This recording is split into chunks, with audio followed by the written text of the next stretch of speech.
और अब जाने के ईरान के supreme leader Mojtaba Hosseini Khamenei ने अपने वालिद शहीद Sayyid Ayatollah Ali Hosseini Khamenei के कत्ल का बदला लेने का ऐलान कर दिया।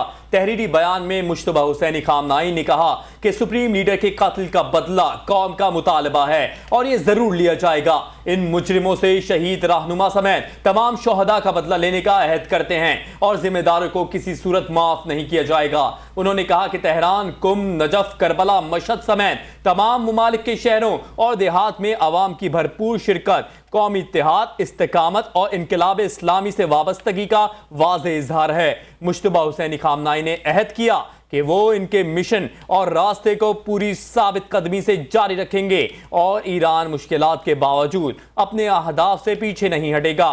उन्होंने मजीद कहा कि कातिलों की शनाख्त हो चुकी है और उन्हें ये उम्मीद नहीं रखनी चाहिए कि वो इंसाफ से बच सकेंगे। उनके बकौल इंतकाम का अमल किसी एक फर्द या ओहदे से वाबस्ता नहीं बल्कि हर हाल में जारी रहेगा।